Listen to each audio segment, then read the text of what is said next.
மழைக்காடுகளை நான் பெரிதும் நேசிக்கிறேன்.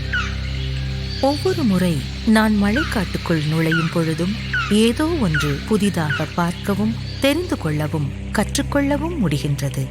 அத்தகைய காட்டிற்குள் பயணிப்பது நம் உணர்வுகளை தூண்டும் விதமாக அமைகின்றது. என்னை வியப்பூட்டுவது அதன் அசாதாரண அம்சங்கள்தான். ஒவ்வொரு மிருகங்களும் செடி கொடிகளும் ஒன்றோடு ஒன்று இணைக்கப்பட்டுள்ளன. அந்த முழு காடும் மிகவும் நுட்பமாக வாழ்க்கை வலையாக பிணைக்கப்பட்டுள்ளது. அத்தகைய அற்புதமான அடர்ந்த காடுகளில் பணிபுரிவதற்கான வாய்ப்பை நான் என் அதிர்ஷ்டமாக பார்க்கிறேன். ஆனால் அத்தகைய காடுகள் மிகவும் அரிதாகிவிட்டன. பரிணமிக்க பல கோடி ஆண்டுகள் ஆகும். ஆனால் அவற்றை மிகவும் சுலபமாக அழித்து விடுகிறோம். பெரும்பான்மையான வனப்பகுதிகளை நம் வாழ்நாட்களில் நாம் இழந்துவிட்டோம். ஸ்ரீதரும் நானும் வனப்பகுதியில ரொம்ப நாளா வாழ்ந்தவங்க. எங்களால இந்த அழிவை நின்று வேடிக்கை பார்க்க முடியல. இந்த ஆய்வெல்லாம் அடிக்கடி மாறிட்டே இருக்கும். இத்தகைய சூழலை மாற்ற சிறு உதவியேனும் செய்ய தோன்றியது. அதற்காக நாங்கள் ஆரம்பித்தது ஒரு சிறு முன்முயற்சிதான். ஆனால் அது எங்களை காடுகளை வளர்த்தெடுக்கும் வாய்ப்பினை கண்டுணர வழிவகுத்துள்ளது. நாங்கள் பல ஆண்டுகளுக்கு முன்பு நட்டு வைத்த கன்றுகள் இன்று பிரம்மாண்ட மரங்களாக வளர்ந்துள்ளன. இந்த அடர்ந்த காடு வளர உதவிய நாங்கள் அவற்றுக்கு மத்தியில் நடப்போம் என்று கற்பனை கூட செய்து பார்த்ததில்லை. இந்த பயணம் வார்த்தைகளுக்கு அப்பாற்பட்ட நிறைவு. நாங்கள் சற்றும் எதிர்பாராத, திட்டமிடப்படாத ஒரு பயணம்.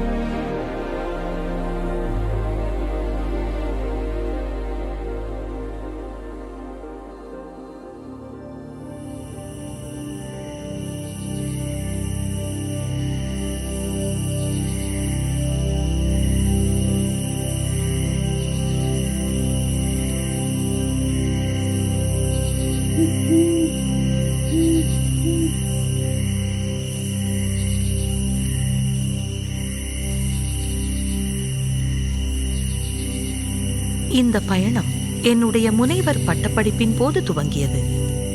நாங்கள் களக்காட்டில் இருக்கும் சில மழைக்காடுகளில் பணிபுரிந்து கொண்டிருந்தோம். நான் மிகவும் ரகசியமாக செயல்படும் மரங்களில் வாழும் இரவு நேர பாலூட்டிகளான புனுகு பூனைகளை பற்றி கற்றுக்கொண்டிருந்தேன். புனுகு பூனைகள் விதைகளை பரப்புவதில் மிக முக்கிய பங்கு வகிக்கின்றன. மழைக்காடுகளின் சுற்றுச்சூழல் அமைப்பில் அவற்றின் பங்கினை புரிந்து கொள்ள முயற்சித்தேன். புனுகு பூனைகள் பழங்களை தின்றுவிட்டு செரிக்காத பல விதைகளை மரக்கட்டைகளிலோ பாரிகளிலோ கழிவுகளாக வெளியேற்றிவிடும். விதைகளை வளரச் செய்யும் பரிசோதனைக்காக அந்த கழிவுகளை சேகரிக்கும் வேலையை நான் செய்ய வேண்டியிருந்தது. புனுகு பூனைகளால் பரப்பப்பட்ட பின் அந்த விதைகள் நன்றாக வளர்ச்சி அடைந்தனவா என்பதை புரிந்து கொள்ள முயற்சித்தோம்.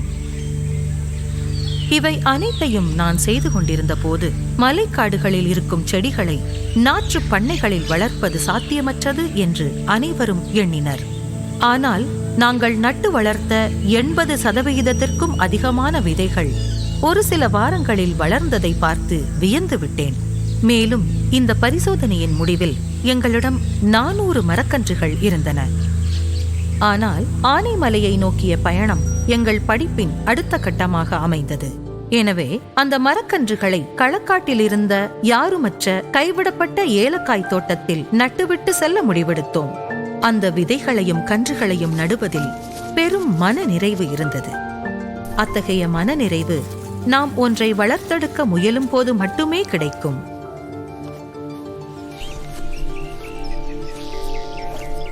நாங்கள் களக்காட்டில் கழித்த வருடங்கள் எங்கள் வாழ்வின் மிகவும் சிறந்த நாட்கள். சுற்றுச்சூழல் அமைப்பு எவ்வாறு இயங்கும் என்பதை பற்றியும் முழு மழைக்காடும் எவ்வளவு மென்மையாக ஒன்றோடு ஒன்று இணைக்கப்பட்டுள்ளது என்பதை பற்றியுமான விலைமதிப்பற்ற நுண்ணறிவை எங்களுக்கு அளித்தது.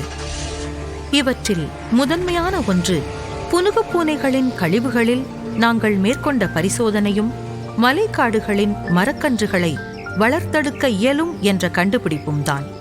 எங்கள் வாழ்க்கையை மாற்றும் இத்தகைய பயணத்தை நாங்கள் கண்டறிவோம் என்பதை நாங்கள் சிறிது கூட உணரவில்லை.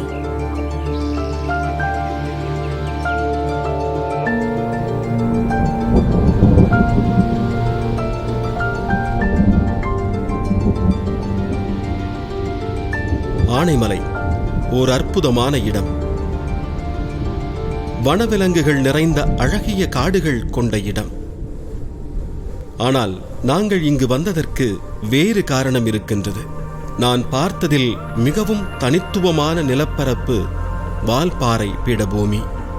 தேயிலை மற்றும் காப்பித் தோட்டங்கள் கலந்திருந்தாலும் அவற்றில் ஆங்காங்கே நடுவில் மழைக்காடுகளும் இருக்கின்றன.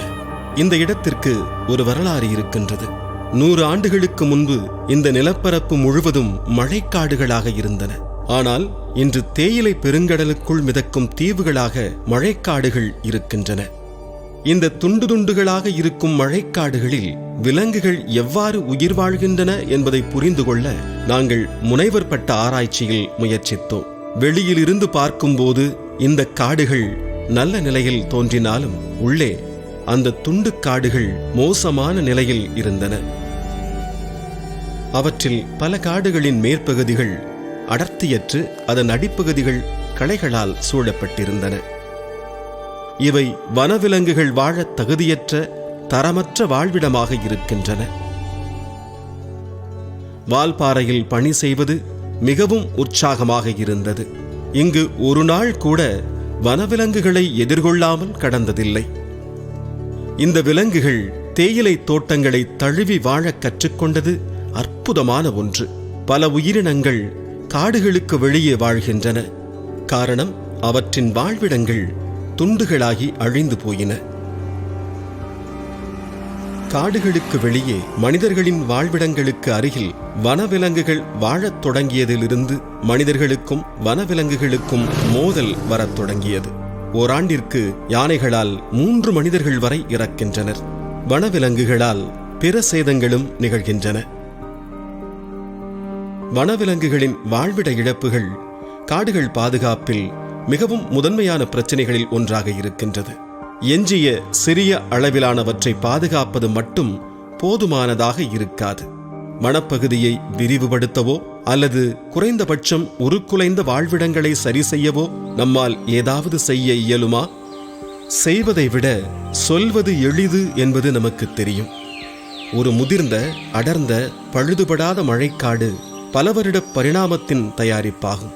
இத்தகைய மிகவும் சிக்கலான ஒன்றை உருவாக்குவது மனித திறனுக்கு அப்பாற்பட்டது என்பதுதான் மிகவும் அயற்சியூட்டும் விஷயம். ஒன்றை அழிப்பது மிகவும் சுலபம், ஆனால் மீண்டும் உருவாக்குவது கிட்டத்தட்ட சாத்தியமற்றது. வால்பாறையில் நாங்கள் கண்டுணர்ந்தது எங்களை குறைந்தபட்சம் இந்த வாழ்விடங்களை மீட்டெடுக்க முயற்சிக்க வேண்டும் என்ற எண்ணத்தை உருவாக்கியது. அது மரங்களை வளர்ப்பது பற்றியது மட்டுமல்ல, இந்த பெரும் அளவிலான திட்டத்தை நிறைவேற்ற பல மக்களுடன் இணைந்து பணியாற்ற வேண்டியிருந்தது. இந்த திட்டத்திற்கு தோட்டங்களின் முழுமையான ஈடுபாடு நீண்ட நாட்களுக்கு தேவைப்பட்டது. காரணம், பல மழைக்காடுகளின் துண்டுகள் அவற்றின் தோட்டங்களுக்குள் இருந்தன. அவர்கள் ஆர்வமாக இருப்பார்களா என்பது கூட எங்களுக்கு தெரியவில்லை. நாங்க இது மாதிரி கிட்டத்தட்ட 18 துண்டு காடுகளை பார்த்திருக்கோம். இன்னும் கொஞ்சம் காடுகளை நாங்க பார்க்க வேண்டியிருக்கு. இந்த ஆய்வுகள் மூலமா நீங்க கணிச்சது என்ன? அந்த ஆய்வுகளோட முடிவு என்னவா இருந்தது? இந்த ஆய்வுகள் அடிக்கடி மாறிட்டே இருக்கும். அதனால சின்ன துண்டு காட்டுல இருந்து பெரிய காடுகள் வர ஆய்வுகள் செஞ்சுட்டே இருக்கும். இந்த ஆய்வுகள்லாம் எத்தனை விலங்குகள் இதை பயன்படுத்துது அப்படிங்கறத தெரிஞ்சுக்கிறதுக்கு ஆதாரமா இருந்துச்சு. ஒரு சில துண்டு காடுகள் ரொம்ப மோசமான நிலையில இருக்கு. அப்போ நம்மளால ஏதாவது செய்ய முடியுமா? எனக்கு தெரிந்த வரைக்கும் இந்த மரங்களை திரும்ப வளர வைக்கிறதும் இந்த மலைக்காட்டை மீட்டெடுக்கிறதும் ரொம்ப கஷ்டமான ஒரு விஷயம்.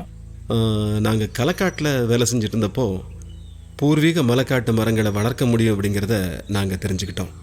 திவ்யாவால் பல மரங்களை புணுகு பூனைகள்லேருந்து வளர்க்க முடிஞ்சு, காடுகள்லேருந்து நாங்கள் சேகரித்த விதைகள் மூலமாக அதை வளர்க்க முடிஞ்சு. அதனால் எங்கள்கிட்ட பல வகையான நாற்றுகள்லாம் இருந்துச்சு. அது எங்களையே ஆச்சரியப்படுத்துச்சு. அப்படின்னா இந்த துண்டு காடுகளை மீட்டெடுக்கிறதுக்கு நிச்சயம் வாய்ப்பு இருக்கு. அப்ப நம்ம இது மாதிரி ஒண்ணுல இருந்து ஆரம்பிக்கலாம், சீக்கிரமாவே ஆரம்பிக்கலாம். அப்போ ஒரு நாள் இங்கே ஹார்ன்பில்ஸ் வந்து கூடு கட்டி தங்கும்னு நினைக்கிறேன். ஆமா, நடக்க வாய்ப்பு இருக்கு.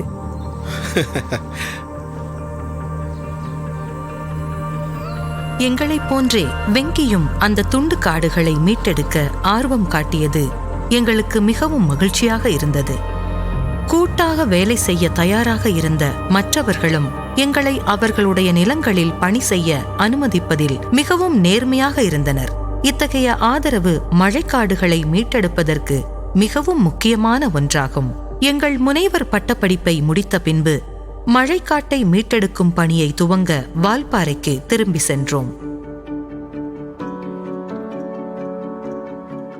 இந்த மீட்டெடுப்பு பணிக்காக முதலாவதாக கொடுக்கப்பட்ட நிலப்பகுதி அங்கிருந்த மலை தோட்ட பகுதியில் இருந்து கொடுக்கப்பட்டது. அது ஒரு திறந்த வெளிப்பகுதி.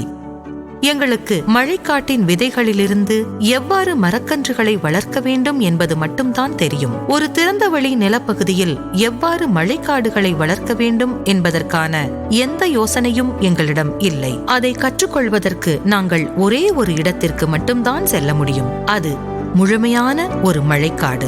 இத்தகைய காடுகளில் பணிபுரிவது அற்புதமாக இருந்தது. களக்காட்டு நினைவுகளை மீண்டும் கொணர்ந்தது. ஆனால் நாங்கள் செய்ய முயற்சிப்பது எங்களுடைய முனைவர் பட்டப்படிப்பிலிருந்து முற்றிலும் மாறுபட்ட ஒன்று. ஒரு காட்டின் ஒவ்வொரு சிறிய விவரங்களையும் அளவீடு செய்து பதிவிட்டு காட்டின் அமைப்பை மறுகட்டமைப்பு செய்ய வேண்டி இருந்தது. அந்நேரத்தில் மழைக்காடுகளை மீட்டெடுக்கும் பணிக்கான குழுவையும் உருவாக்க துவங்கினோம். மழைக்காடுகளை போன்ற ஒரு நுணுக்கமான சுற்றுச்சூழல் அமைப்பை மீட்டெடுத்து மீண்டும் உருவாக்க பல மக்களின் முயற்சி தேவை என்பது தெளிவாயிற்று. மழைக்காடுகளின் மிக முக்கியமான அம்சம் அதன் விதானம்தான் என்பதை முதலில் உணர்ந்தோம். நன்கு அடர்த்தியான விதானம் காடுகளை பாதுகாக்கும் கேடயமாக விளங்குகிறது.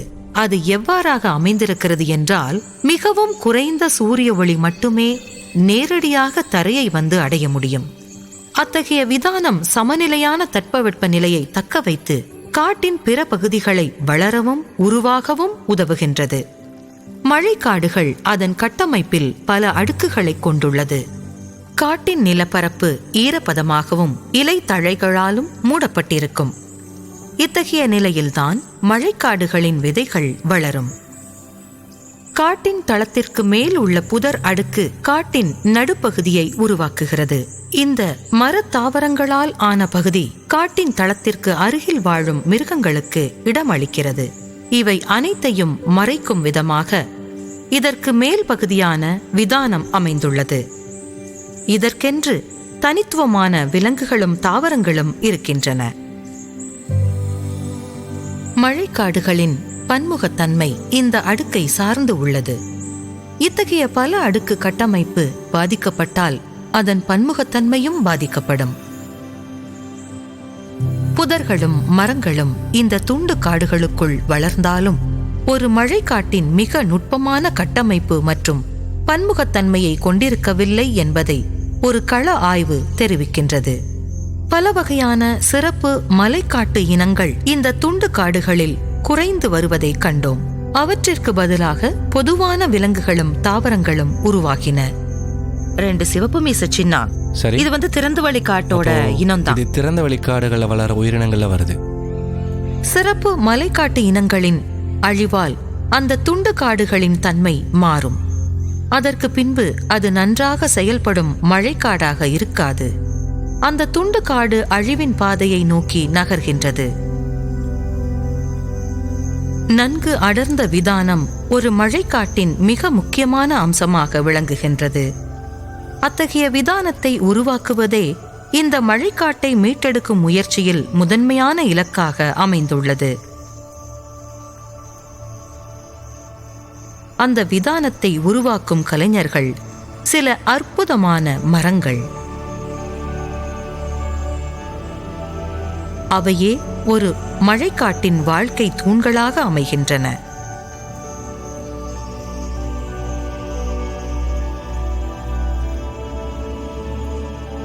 அம்மரங்கள் இந்த மீட்டெடுப்பு பயணத்தை முன்னெடுத்துச் செல்ல உந்துதலாக இருந்தன.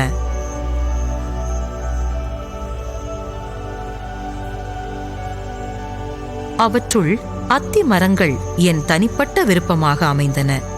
அவையே ஒரு காட்டில் உள்ள பல்பொருள் அங்காடிகள். அவை பல மிருகங்களுக்கும் பறவைகளுக்கும் உணவளிக்கின்றன. குறிப்பாக இருவாச்சிகள். மலை இருவாச்சிகள் ஒரு மழைக்காட்டின் தரத்தை காட்டும் சிறந்த குறிகாட்டிகள். என் கனவு என்னவென்றால், ஒரு நாள் ஒரு துண்டு காட்டினை மீட்டெடுத்து அதனை மலை இருவாட்சிகள் பயன்படுத்தும் அளவிற்கு நல்ல தரத்துடன் உருவாக்க வேண்டும் என்பதுதான். இது எங்களுடைய மறுசீரமைப்பு பணி வெற்றி அடைவதற்கான அடையாளமாக இருக்கும். இயற்கை உலகில் இருவாட்சிகள் விதைகளை பரப்புவதில் மிகவும் சிறந்தவையாகும். மறுசீரமைப்பு பணிக்கான விதைகளை கண்டறியும் சவாலை எதிர்கொள்ள அவற்றின் சேவைகளை பயன்படுத்திக் கொள்ளலாம். மழைக்காட்டின் மர விதைகள் ஒரு முதிர்ந்த விதானம் கொண்ட மரமாக வளர பல சவால்களை எதிர்கொள்ள வேண்டியுள்ளது. காட்டின் நிலப்பரப்பில் விழும் ஒவ்வொரு விதையும் நமது மீள் உருவாக்க பணியில் மிகவும் விலைமதிப்பற்ற ஒன்றாகும். காட்டை மீட்டெடுக்கும் பணியில் விதைகளை சேகரிப்பது தேவையான ஒன்றாக இருந்தாலும் அதனை காட்டிற்குள் செய்வது இயலாத ஒன்றாகும். அதற்கு வேறு வழி கண்டறிய வேண்டியிருந்தது. சாலை ஓரங்களிலும் காட்டின் ஓரங்களிலும் விதைகளை சேகரிக்கலாம் என்பதை நாங்கள் உணர்ந்தோம். எவ்வாறாயினும் அந்த விதைகளுக்கு உயிர் வாழும் வாய்ப்பு மிகவும் குறைவாகவே இருந்தது. ஒரு முதிர்ந்த காட்டிற்கு இணையாக நம் மீட்டெடுப்பு பணிக்கு தேவையான பன்முகத்தன்மை கொண்ட விதைகள் எங்களுக்கு கிடைத்தன. ஆனால் அவற்றை காட்டிற்குள் இருந்து சேகரிக்க வேண்டியதில்லை. காடுகளை மீட்டெடுக்கும் பணிக்கு தேவையான விதைகள் இருந்தாலும் அவற்றை நேரடியாக மறுசீரமைப்பு நிலப்பகுதிகளில் விதைக்க முடியவில்லை. பெரும்பான்மையானவை திறந்த வெளிகளில் வளரும் தன்மையற்றதாக இருந்தன. எனவே விதைகளில் இருந்து நாற்றுகளை உருவாக்க எங்கள் பயணத்தின் துவக்கமாக இருந்த இடத்திற்கு மீண்டும் செல்ல வேண்டியிருந்தது. இந்த மீட்டெடுப்பு பணிக்கான பயணத்தில் எங்களை முன்னெடுத்துச் சென்ற ஒரு சிறிய கண்டுபிடிப்பு மழைக்காட்டு மரக்கன்றுகளை வளர்ப்பது. அந்த பயணத்தில் தற்பொழுது மிகப்பெரிய அளவிலான விதைகளை மரக்கன்றுகளாக வளர்த்தெடுக்க முயல்கிறோம். பெருந்தோட்ட மக்களின் ஆதரவை பெற்றது எங்களது அதிர்ஷ்டம். காரணம், அவர்கள் தோட்டக்காரர்களாக இருந்ததனால் மரக்கன்றுகளை வளர்த்தெடுக்க தேவையான கட்டமைப்பு அவர்களிடம் ஏற்கனவே இருந்தது. அவற்றை பயன்படுத்திக் கொள்ள பெருந்தன்மையாக அனுமதித்தனர். அங்கிருந்த உள்ளூர் மக்கள் அந்த தாவரங்களை கையாள்வதில் மிகுந்த அறிவுடையவர்களாகவும் அர்ப்பணிப்புள்ளவர்களாகவும் இருந்தனர். அவர்களுடைய நுண்ணறிவும் நிலையான பராமரிப்பும் மிக அதிக அளவிலான மரக்கன்றுகளை உருவாக்கவும் அவற்றை உள்ளூர் மக்களிடம் விநியோகிப்பதற்கும் போதுமானதாக இருந்தன. எதிர்கால மழைக்காட்டை உருவாக்க தேவையான 150க்கும் அதிகமான பூர்வீக இன தாவரங்களை கொண்டு அந்த நாற்றுப்பண்ணை ஒரு விலைமதிப்பற்ற களஞ்சியமாக மாறியது. ஒவ்வொரு மறுசீரமைப்பு பணியிடமும் அதற்கென தனித்துவமான தன்மைகளை கொண்டிருந்தது. ஒவ்வொரு பணியிடத்தின் உயரம், சாய்வுத்தன்மை, பிற அளவுகள் ஆகியவற்றின் அடிப்படையில் சரியான தாவர இனங்களை தேர்ந்தெடுக்க வேண்டியிருந்தது. இந்த திறந்த வெளி நிலப்பரப்பு ரொம்ப கடினமா இருக்கும். எங்க மரக்கன்றுக இங்க சரியா வளராதுன்னு நினைக்கிறேன். பெரும்பான்மையான மழைக்காட்டு தாவர வகைகள் நிழல் விரும்பிகள். திறந்தவெளி நிலப்பரப்பில் மரக்கன்றுகளை நட்டு வைத்தால் சூரிய ஒளியால் அவற்றின் வாழ்வு பாதிக்கலாம். மரக்கன்றுகளை நட்டு வைக்கிறப்போ அதுக்கு துணையா இருக்கிறதுல வெட்டாம இருக்கிறத உறுதி செய்யணும். ஆரம்ப காலத்தில் அவற்றை பாதுகாக்க வேகமாக வளரும் பூர்வீக தாவர இனங்களை வளரச் செய்வதன் மூலம் அவற்றிற்கு ஒரு மறைவான சூழ்நிலையை உருவாக்கலாம். அவை திறந்தவெளி நிலப்பரப்பை தழுவி வளர்வதில் முன்னோடிகள். அந்த வகையான தாவர இனங்கள் நிறைய இருக்குன்னு நினைக்கிறேன். ஆக்டனோடேஃப்னே அப்புறம் இந்த ஓலியா, இந்த 2 வகைகளும் நமக்கு உதவலான்னு நினைக்கிறேன். ஒரு அடர்ந்த முழுமையான மழைக்காட்டில் பணி செய்ததன் மூலம் பெற்ற அறிவு எங்களது மீட்டெடுப்பு பணியில் விலைமதிப்பற்ற ஒன்றாக அமைந்தது. திறந்தவெளி நிலப்பரப்பில் மட்டுமல்லாது பல அழிந்து போன துண்டு காடுகளை மறுசீரமைப்பு செய்ய அம்மரக்கன்றுகளை நட்டு வளர்த்தோம். பருவமழை காலம் எங்களது நடவு பணிக்கான உச்சகட்ட காலமாக அமைந்தது.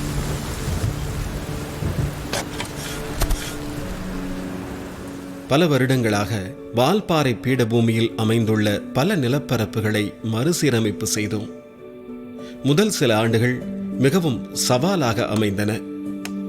எதிர்பாராத பல வகைகளில் இழப்புகளை சந்தித்தோம்.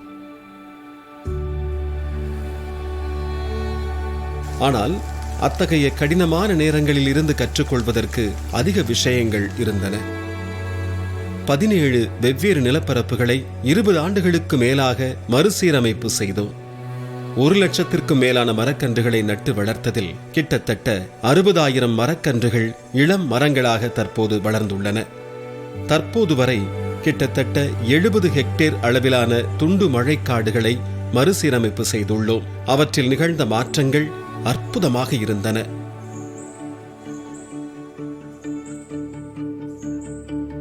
அந்த துண்டுக்காடுகளில் இருந்த அடர்த்தியற்ற விதானம் வெகுவாக மேம்பட்டுள்ளது. அந்த விதானத்தின் மறைப்புத்தன்மை 20% 60% உயர்ந்துள்ளது. அதாவது அந்த துண்டு காடுகளுக்குள் இருக்கும் நுண்கால நிலை அதிக ஈரப்பதத்துடனும் குளிர்ச்சியுடனும் சமநிலைக்கு வந்துள்ளது. அதாவது ஒரு மழைக்காட்டிற்கு நிகரானதாக உள்ளது. அங்குள்ள மரங்களின் அடர்த்தியும் குறிப்பிடத்தக்க வகையில் உயர்ந்துள்ளது. துண்டுக்காடுகள் விரிவடைந்து அடர்த்தியாகிக் கொண்டிருக்கின்றன. மறுசீரமைப்பு பணிகளுக்கு பிறகு வளர்ந்த பல மழைக்காட்டு மர இனங்களால் ஒட்டுமொத்த தாவர இனங்களின் செழுமையும் உயர்ந்துள்ளது. உயர்ந்து வரும் பன்முகத்தன்மை காடுகள் மீட்சி அடைவதற்கான நல்ல அறிகுறியாகும். மறுசீரமைப்பு நிலங்களில் இன்னும் அதிகமாக வளர்வதை காண முடிகிறது. இந்த மர இனங்கள் தாமாகவே வளர்ந்தன, நாங்கள் நட்டு வளர்த்தவை அல்ல.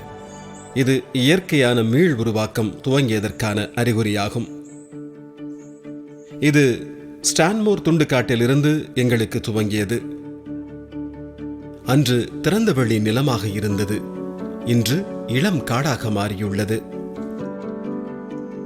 நாங்கள் மீட்பு பணி மேற்கொண்ட அனைத்து துண்டுக்காடுகளிலும் மரங்கள் வளர வளர மழைக்காட்டு விலங்குகள் மீண்டும் வரத் தொடங்கின. அதிகமான இலைதழைகளால் பூச்சிகள் வரத் தொடங்கின. பூச்சிகளை உண்ண பல விலங்குகள் அவற்றை தொடர்ந்தன. மரக்கன்றுகள் வளரவும் கருமந்தி மற்றும் காட்டு அணில்கள் போன்ற சிறிய மரவிலங்குகள் அதன் கிளைகளில் வரத் தொடங்கின. 15 ஆண்டுகள் கழித்து அந்த மரங்கள் பழங்கள் உருவாக்க தொடங்கிய பின்பு அவற்றை உண்ண சிங்கவால் குரங்குகள் வந்தன. காட்டிற்குள் நிழல் அதிகமானதோடு களைகள் அழிந்து காடுகள் மிகுந்த ஈரப்பதத்துடன் காணப்பட்டன. அதன் நீரோட்டங்களில் நீண்ட காலங்களுக்கு நீர் வற்றாமல் இருந்தது. இந்த பகுதிகளில் முன்பு கண்டிராத பல உயிரினங்கள் மீண்டும் வருவதை காண்பதற்கு மிகவும் மகிழ்ச்சியாக இருந்தது. இந்த மறுசீரமைப்புடன் தாவரங்களுக்கும் விலங்குகளுக்குமான தொடர்பு புத்துயிர் பெற்றதை காணும்போது இன்னும் மகிழ்ச்சியாக இருந்தது. விலங்குகள் பழங்களை உண்டுவிட்டு கீழே போட்ட விதைகள் முளைக்க ஆரம்பித்தன. மீள் உருவாக்கம் எதிர்கால காட்டின் அறிகுறியாகும். ஒரு மழைக்காடு அந்த மறுமலர்ச்சி பாதையில் பயணிக்கிறது.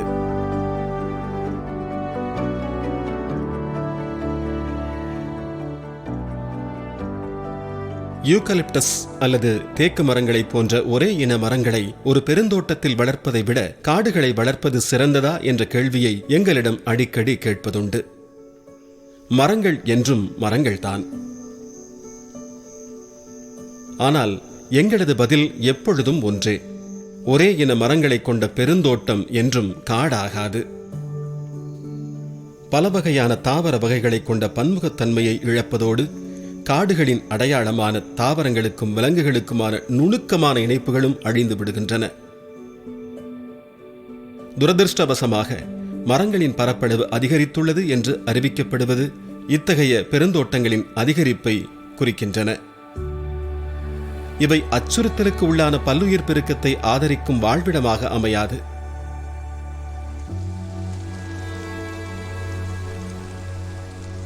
மற்றொரு உலகளாவிய பிரச்சினை இன்றைய காலநிலை மாற்றம். நமது வளிமண்டலத்தில் இருக்கும் கார்பன் டை ஆக்சைடு அளவுகளை உடனடியாக குறைக்க வேண்டும். காடுகளை வளர்ப்பது இதில் முக்கியமான பங்கை வகிக்கிறது. நாம் நட்டு வைத்த மழைக்காட்டு மரங்களும் மறுசீரமைப்பு செய்யப்பட்ட நிலப்பரப்புகளும் 5000 டன்களுக்கும் அதிகமான கார்பனை ஒதுக்கியுள்ளது.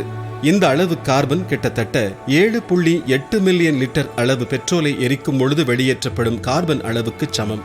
மறுசீரமைக்கப்படாத துண்டு காடுகள் மற்றும் யூகலிப்டஸ் பெருந்தோட்டங்களை விட அதிகமாக ஹெக்டேருக்கு 2 மடங்கு கார்பனை மீட்டெடுக்கப்பட்ட மழைக்காடுகள் சேமிக்கின்றன.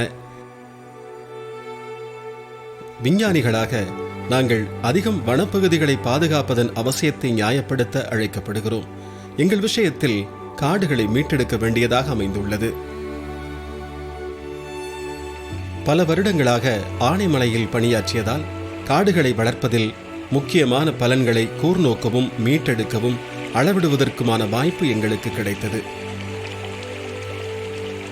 காடுகளின் மிக உறுதியான நன்மைகளை விளக்குவது பெரிய சவாலாக இருக்கிறது. ஆனால் முன்பை விட இன்று சுற்றுச்சூழலுக்கு முன்னுரிமை கொடுத்து அதனை பாதுகாக்க செயல்பட வேண்டிய கட்டத்தில் இருக்கின்றோம்.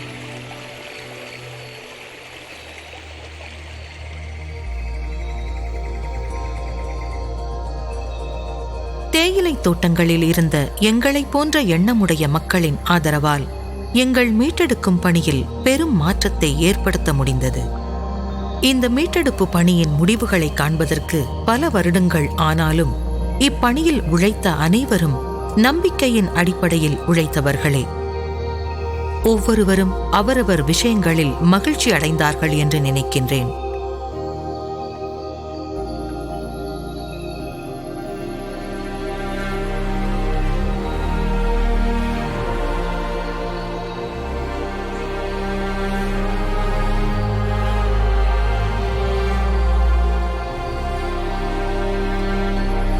வெங்கியின் நிலையான ஆதரவே எங்கள் வெற்றியின் அடித்தளமாகும். தனது பெருந்தோட்டத்தின் மீட்டெடுக்கப்பட்ட தொண்டின் மரங்களில் மலபார் சாம்பல் இருவாச்சி கூடு கட்டுவதை பார்ப்பது தன் உழைப்பின் வெளிப்படையாக பார்க்கும் தருணமாக அமைந்தது. இவை மற்றவர்களுக்கு அழகிய காடுகள் பற்றியது மற்றும் அவர்களது உடைமைகளில் எனது வாழ்வு பற்றியது மட்டுமல்லாது அவர்களின் ஒன்றுபட்ட சமூக பொறுப்பின் நிறைவாகும். இந்த மறுசீரமைப்பு பணியில் தொடர்புடைய பெரும்பான்மையான மக்களுக்கு அவர்கள் மரங்களை வளர்த்தெடுத்ததும் மழைக்காடுகளுக்கு உயிரூட்டியதும் பெரும் நிறைவாக இருந்தது. எங்களை பொறுத்தவரை ஒவ்வொரு முறை எங்கள் மீட்டெடுப்பு தளங்களை காண வரும்பொழுது உணர்ச்சி பெருக்கினை உணர்கிறேன். அடையாளம் காண முடியாத அளவுக்கு அவை மாறிவிட்டன. அவை ஒரு முழுமையான மழைக்காடு போன்றே தோன்றுகின்றன. நாங்கள் நட்டு வளர்த்த சில மரங்கள் மிகவும் உயரமாக வளர்ந்து கனி கொடுக்க ஆரம்பித்து விட்டன. அவற்றை பல விலங்குகள் பயன்படுத்துகின்றன.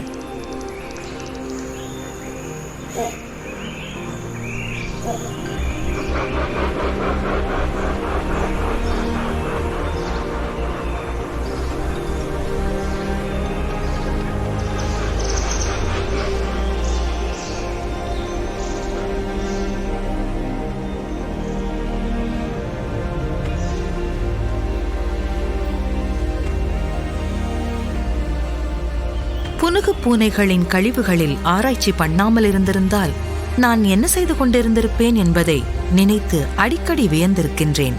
மழைக்காட்டு மரங்களை வளர்க்க முடியும் என்பதை கண்டுபிடிக்காமல் இருந்திருந்தால் நீரூற்றுகளை பற்றி படிக்க கனவு கண்டுள்ளேன். ஆனால் இன்று அதே அளவு இணைப்பு அந்த நீரூற்றுகள் உணவு அருந்தவரும் மரங்களோடு ஏற்பட்டுள்ளது. நடவு செய்யும் காலமான ஒவ்வொரு பருவமழை காலங்களிலும் என் விழிப்பில் வருவது